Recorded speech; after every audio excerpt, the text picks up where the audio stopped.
Translated into English by Kosho Yamamoto. 1973 from Dharmakshema's Chinese version. Chapter 9, On Wrong and Right. Then Kasyapa said to the Buddha, O world-honored one! Are we to depend upon the four kinds of people mentioned above? The Buddha said, It is thus, it is thus. O good man! What I say can be depended upon. Why? Because there are four maras. What are the four?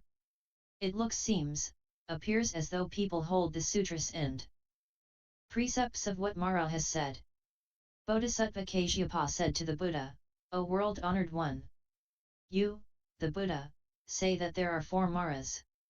How can we distinguish what Mara says from what the Buddha says? There are people who behave as Mara says and those who follow what the Buddha says. How are we to know these apart? The Buddha said to Kasyapa, 700 years after my entering Parinirvana, this Marapapiyas will spoil my wonderful Dharma. It is like a hunter donning priestly garb. Marapapiyas will also act thus. He will present himself in the form of a bhiksu, bhiksuni, upasaka, or upasika. Or he may display himself as a srotapanna or any other grade up to arhat. Or he may display himself as a living Buddha. The created body of the king Mara will present itself as a non-created body, thus violating Wonderful Dharma. When violating Wonderful Dharma, this Marapapiyas will say, the Bodhisattva, once, left Tushita Heaven and came down to this earth, to the castle of Kapilavastu, and lived in the palace of Suddhodana. By the conjoint carnal desires of father and mother, he gained birth and manhood. A man, born amongst men, can never be respected by all heaven and earth. He will also say, in the long past, he underwent penance, offered up his head, eyes, marrow, state, wife, and children. Because of this, he attained enlightenment. As a result, he is now respected by man and God, Gandharva, Asura, Kimnara, and Mahoraga. If any sutras or vinayas say thus, know that they are all nothing but what has come out of the mouth of Mara. O good man! The sutras and vinayas may say, it is already a long time ago that the Tathagata perfected enlightenment. He now attains enlightenment, all to save beings. He thus shows himself as being born from the conjoint carnal desires of father and mother. He manifests thus just to accord with what applies in the world. Know that any such sutra or vinaya is truly from the Tathagata. Any person who follows what Mara says is the kindred of Mara, a person who follows the word of the Buddha is a bodhisattva. Any person who says that it is unbelievable that the Buddha walked 7 steps in the 10 directions when he was born is one who but follows what Mara says.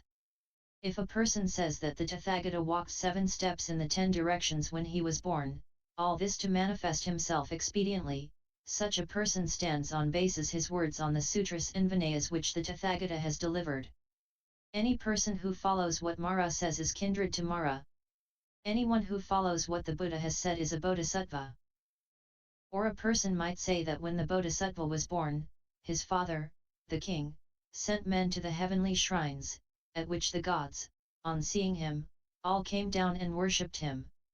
Hence, he is the Buddha. Then someone will commit slander and say, heaven appeared first and the Buddha later. How could the heavens worship the Buddha? Whatever is said like this is nothing but the word of Marapapiyas.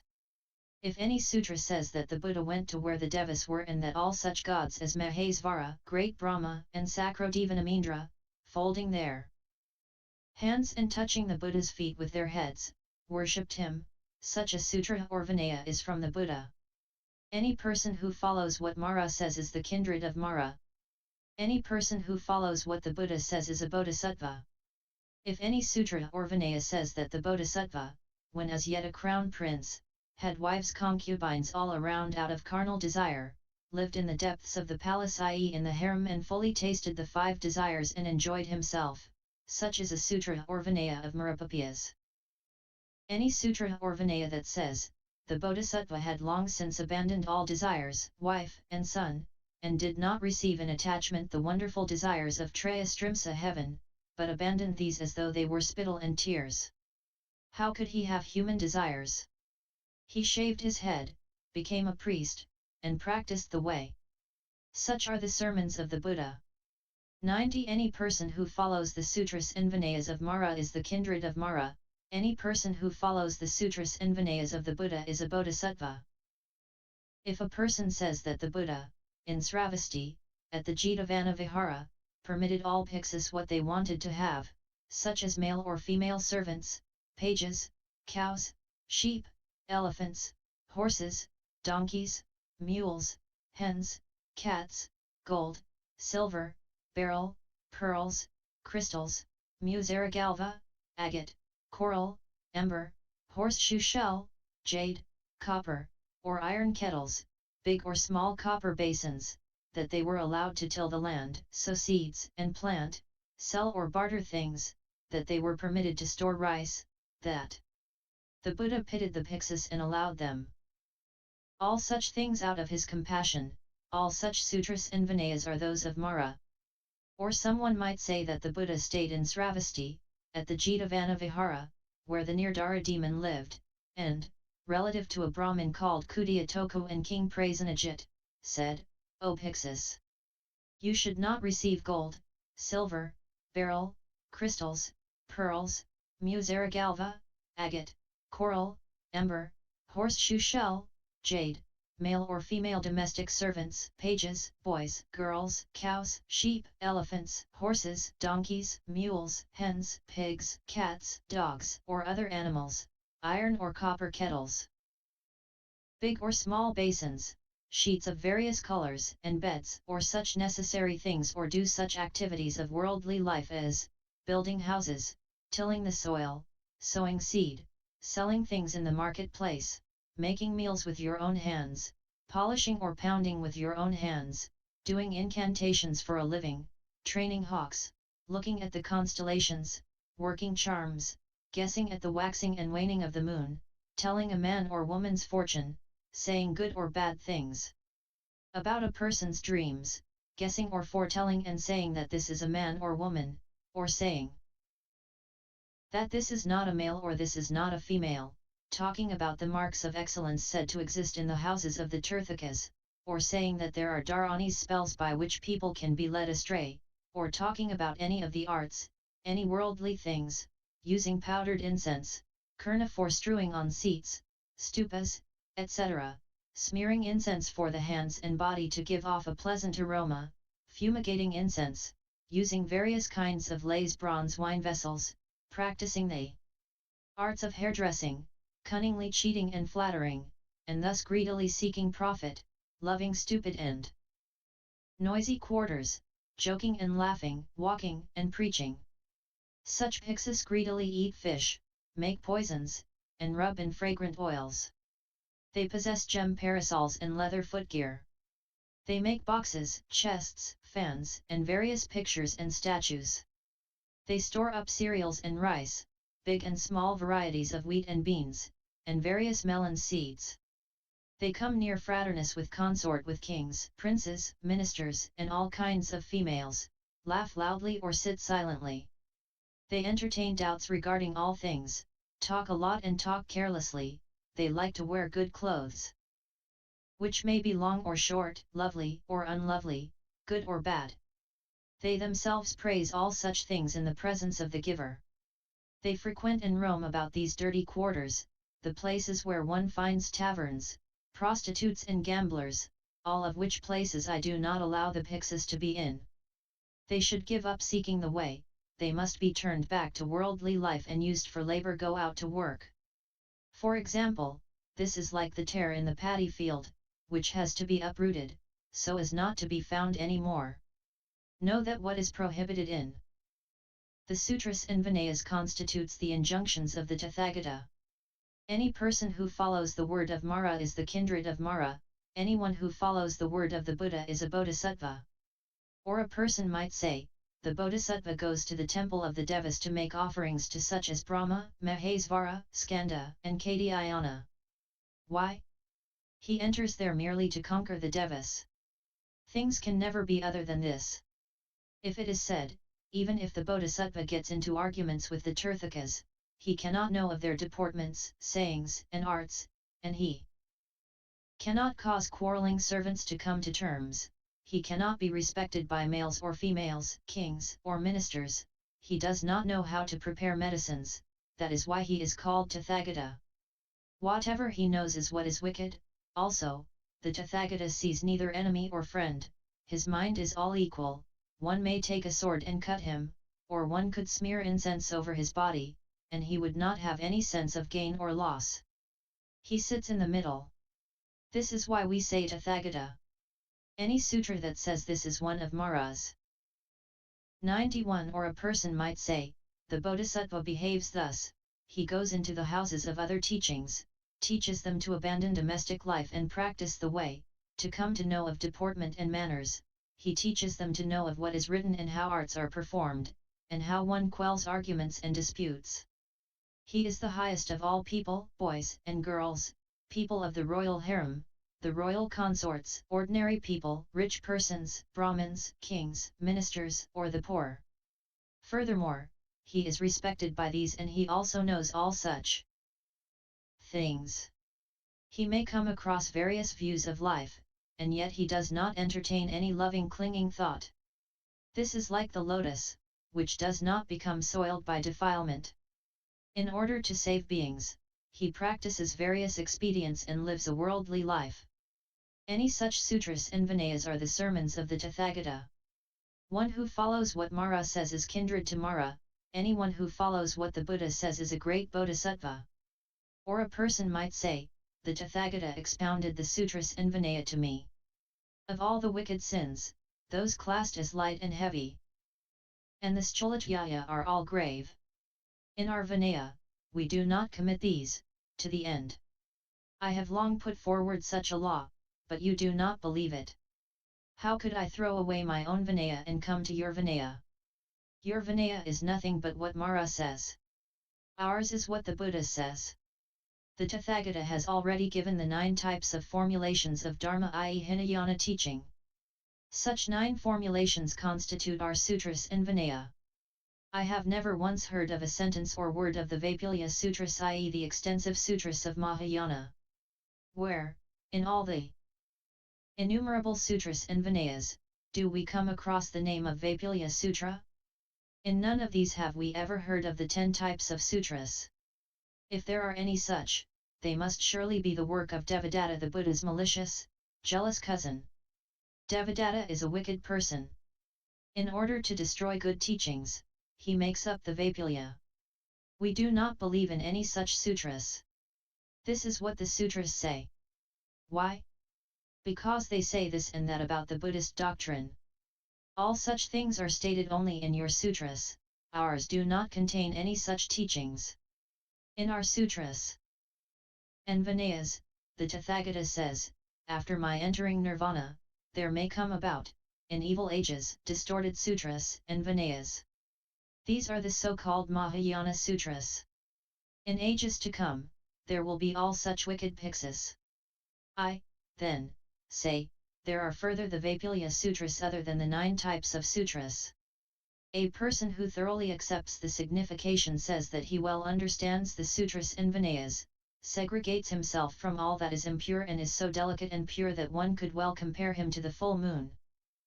If a person says, the Tathagata gave explanations for each sutra and vinaya, as numerous as the sands of the river Ganges, but our vinaya does not contain any such. There is none such. If there are such expositions, how is it that the Tathagata does not expound them in my vinaya? So, I cannot believe in them. If a person speaks thus, know that this person is committing a sin. A person might further say, such sutras and vinaya the Hinayana I shall well uphold. Why? Because they are the cause of good doctrine, of being satisfied, of desiring little, of cutting off illusions, and one gains wisdom and nirvana. Any person who says so is no disciple of mine. If a person says, the Tathagata gave us the Vaipulya Sutras so as to save beings, such a person is my true disciple. Any person who does not accept the Vaipulya Sutras is no disciple of mine. Such a person is not one who has become a priest because of the Buddhist teaching.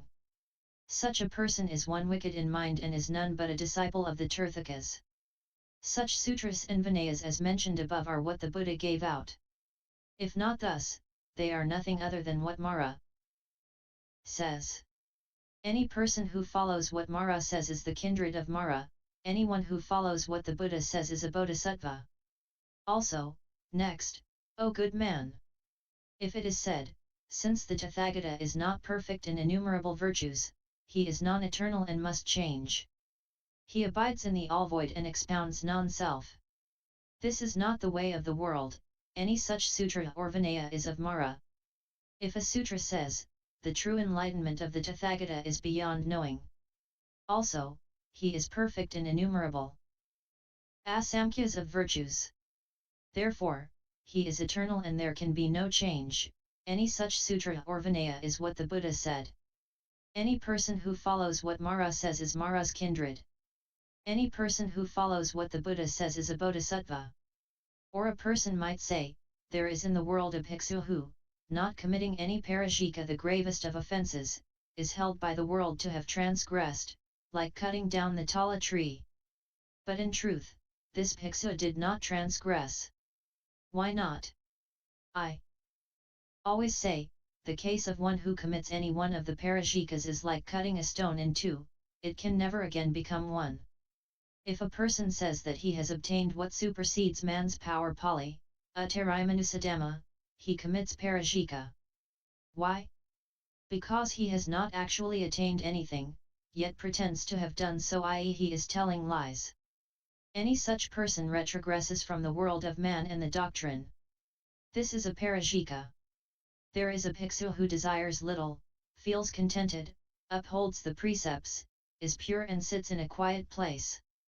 The king or minister sees this bhiksu and says that he has attained arhatship, steps forward, praises, respects and worships him.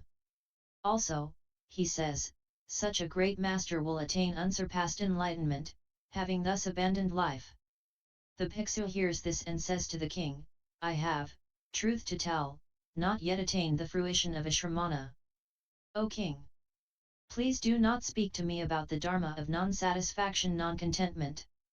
If one acquiesces when told that one will reach as far as unsurpassed enlightenment, this is nothing but not knowing contentment. If I were to accept your statement and agree, I should surely purchase the reproaches of all Buddhas. To feel contented is the virtue that is praised by all Buddhas.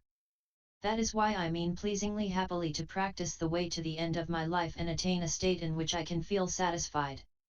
Also, to feel satisfied is to know that I have definitely attained the fruition of the way. You, king, say that I have attained it. I do not accept your word. Thus I am satisfied. Then the king said, O great teacher!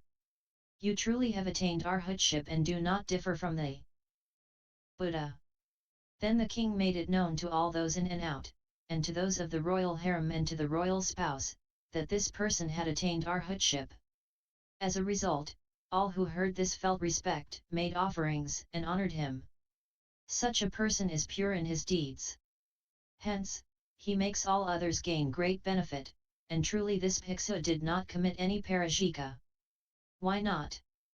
Because he went before others, entertained joy in his own mind, praised and made offerings. How could any such bhiksu have committed a sin? If it is said that this person has sinned, no. That such a sutra is from Mara. Also, there is a bhiksu who speaks about the great depths of the undisclosed sutras of the Buddha, saying that all beings have Buddha nature, that by this nature they cut off all the innumerable billion illusions and thereby attain unsurpassed enlightenment, except for the ekantaka. Then, the king or minister listens and says, O bhiksu! Have you attained Buddhahood or not? Do you have Buddha nature or not? The bhiksu replies, I must have Buddha nature within me. I cannot, however, be clear as to whether I shall attain it. Enlightenment or not? The king says, O great one! If you do not become an ekantaka, there is no doubt that you will attain Buddhahood. The bhiksu says, yes, it must truly be as you, king, say. This person says that he must surely have Buddha nature. Yet, he does not commit parajika by saying so. Also, there is a bhiksu who, at the time he is ordained, thinks to himself, I shall assuredly attain unsurpassed enlightenment. Such a man may not yet accomplish unsurpassed enlightenment. But he gains incalculable, boundless will, and it is difficult to appraise it. If anyone says that this person has committed parajika, then there cannot be any person who has not committed parajika. Why not? Because, once, million kalpas ago, I had already segregated myself from all defilement. I had little desire, felt contented, was accomplished in deportment, practiced the unsurpassed Dharma of the Tathagata, and myself surely knew that I had Buddha nature. Hence I attained unsurpassed enlightenment and I can be called Buddha. And there is great compassion. Such a sutra or vinaya is a sermon of the Buddha. Any person who cannot act in accordance with such is a kindred of Mara, one who acts in accordance is a great Bodhisattva. Or a person might say, there cannot be anything such as the 4 grave offences, the 13 samgavasas, the 2 aniyatans, the naishargika prayasiddhikas, payodikas, 4 ways of repentance, various ways of learning, 7 ways of adhikarana samatha, and also there can be no scholatyayas, no 5 deadly sins, and no ekantikas. Should a bhiksu violate all such shilas and fall into hell, all tirthakas would be born in heaven. Why? Because they do not have any precepts to transgress against. This shows that the Tathagata means to frighten people. That is why he gives out these precepts. The Buddha has said that when the bhiksus desire to satisfy their carnal desires, they should take off their priestly garb, put on worldly dress and do so. A person might also think that carnal, lustful desire is no sin, that even in the days of the Tathagata there was a bhiksu who satisfied carnal lust and yet attained right emancipation, or that there was one who, after death, got born in heaven, that all such things have a precedent and that it is not just what I alone am doing. One may commit the 4 grave offences, the 5 deadly sins and all impure acts, and even then one can still attain true and right emancipation. The Tathagata may say that if one commits duskrita acts, minor offences, punishable by confession, one falls into hell and will remain there for million years, which is the number of years of the sun and moon of Trayastrimsa heaven. But this is what the Tathagata says to frighten people. They say that no difference exists between the grave and light sin, the parajika serious sin and the duskrita venial sin. All these Vinaya teachers falsely say that all these rules were instituted by the Buddha. Know definitely that these were not instituted by the Buddha. All such sutras and Vinayas that say thus are from Mara. Or a person might say that if one transgresses against even the smaller or minutest of all precepts, an evil fruit will come forth and that there is no limit to the number of karmic consequences. Realizing this, one should guard oneself like the tortoise, who hides his 6 limbs in his shell. If there is any person versed in the Vinaya who says, one transgresses, but no karmic consequences ensue, one should not approach such a person, as already indicated by the Buddha. One thing overstepped. This is Mrsa Veda telling lies. If one sees no afterlife, there is no sin that will not be committed. For this reason, one should not come near to such a person. What is pure in this Buddhist teaching is thus. And could it be that one who has violated the Scholatyaya, the Samgavesa and the Parajika can pass as not having sinned? Because of this, one should be on guard and protect such Dharma. If not guarded against, where can there be any prohibition? I now say in the Sutras, for any commissions of the 4 grave offences or any small duskritas, one should take pain to remedy such. If one does not guard against transgressing the prohibitions, what possibility can there be of seeing the Buddha nature? All beings possess the Buddha nature. Only by observing the precepts can one see it. When one sees the Buddha nature, one attains unsurpassed enlightenment. In the 9 types of sutras, there is no Vaipulya Sutra. That is why they do not speak about the Buddha nature. Although these sutras do not refer to it, there is assuredly the Vaipulya in them. One who speaks thus is my true disciple. Bodhisattva Kasyapa said to the Buddha, O world-honored one! We do not see in the 9 types of sutras any references to beings possessing the Buddha nature, which you say they have. If we say that they have this, might it not be that we are guilty of infringing the parajika? The Buddha said, O good man! They who say thus do not violate the parajika. For example, O good man! If any person says that in the great ocean there are only the 7 gems, not the 8, that person has not sinned. If a person says that there is no mention of Buddha nature in the 9 types of sutra, there cannot be any commission of sin here. Why not? I say that in the Mahayana ocean of great wisdom there is the Buddha nature. As the 2 vehicles do not know or see this, there can be no talk of their having committed any sin, even if they say that it does not exist. Such a thing is what the Buddha alone knows and what Sravakas and Pratyeka Buddhas cannot know. O good man! Not having ever heard of the great depths of the undisclosed Dharma of the Tathagata, how can a person be expected to know of the existence of the Buddha nature? What is the undisclosed storehouse? It is none other than the Vaipulya Sutras. O good man! There may be Tirthakas who talk about the eternal self or the nadis of the self. The case is not thus with the Tathagata. He says that there is the self, or, at other times, that there is not. This is the middle path. Or a person might say, the Buddha talks about the middle path. All beings possess Buddha nature. As illusion overspreads them, they do not know or see. Thus, an expedient is applied to cut the roots of illusion. A person who speaks thus does not commit the 4 grave offences. This we should know. Any person who does not speak thus infringes the parajika. Or a person might say, I have already attained unsurpassed enlightenment. Why?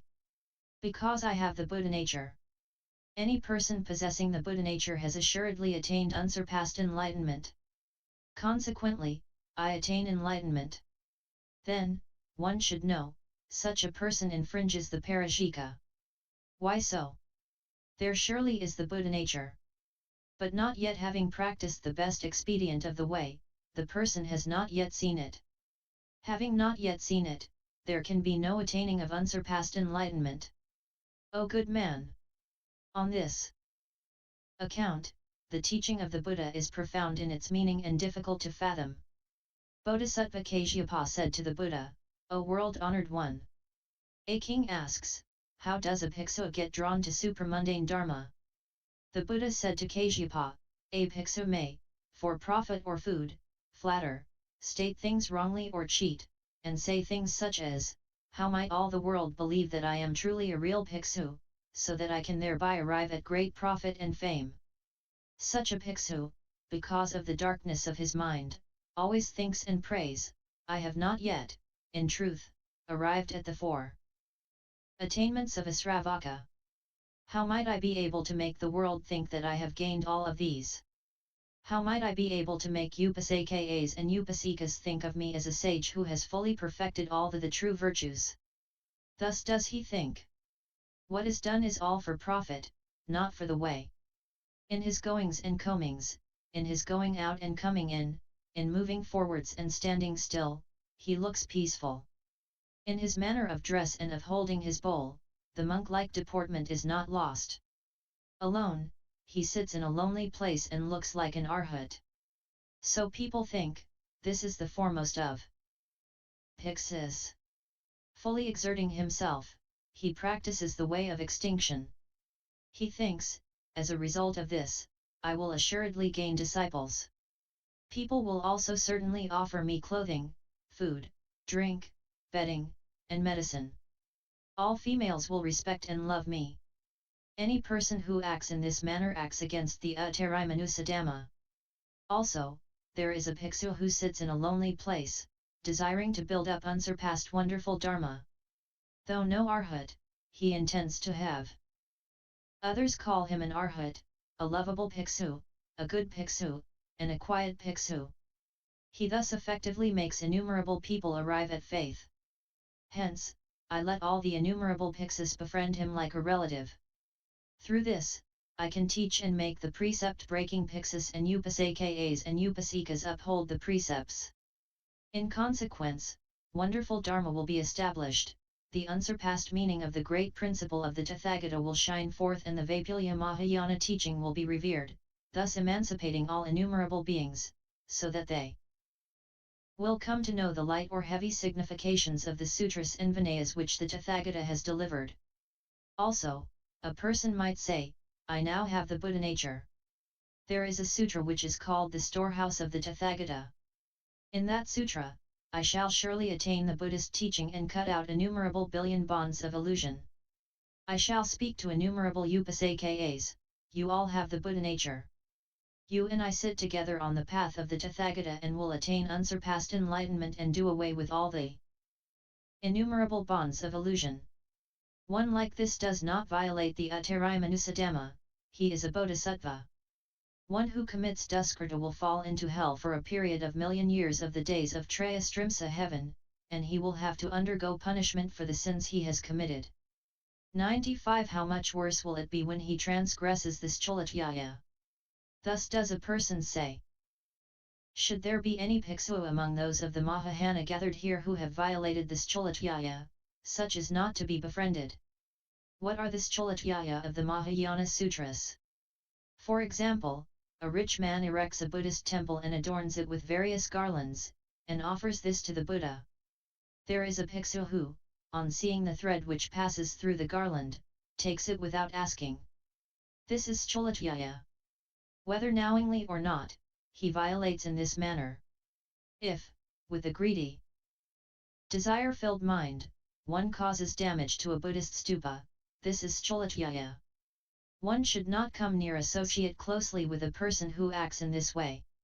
Or a king or minister, on seeing that a stupa is old and Dhamma-aged, and intending to have it repaired, makes offerings to the Sharira relics and finds in it a rare gem, which he gives to a bhiksu. On gaining the gem, the bhiksu uses it as he wills. Such a bhiksu is one who is defiled and who will most possibly probably call forth quarrels. No good upasaka should approach such a bhiksu, make offerings, or pay respect to him. Such a bhiksu is termed rootless. Such a bhiksu is also termed two-rooted bisexual. Perhaps more accurately, hermaphrodite, or one in whom the root is indefinable. By indefinably rooted is meant the case of a person whose body becomes that of a female when the desire to be female arises and becomes that of a male when the desire to be male arises.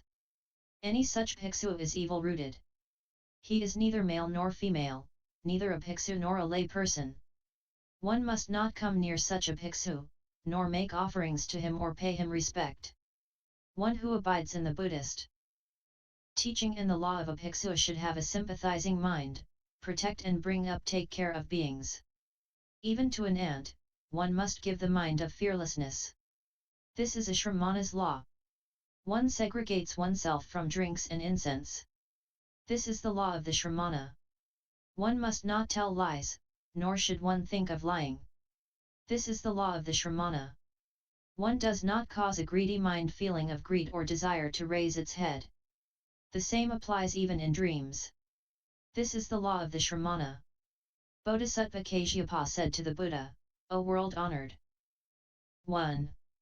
If a bhiksu becomes a captive of carnal lust in a dream, does this violate Dharma or not? The Buddha said, no. One should call up the thought of an evil smell against carnal desire. If no pure mind inner mood of lust-free purity ever raises its head, segregate the mind from the worry and love of the female. If in a dream one becomes captive to carnal lust, one should repent for the act when awake.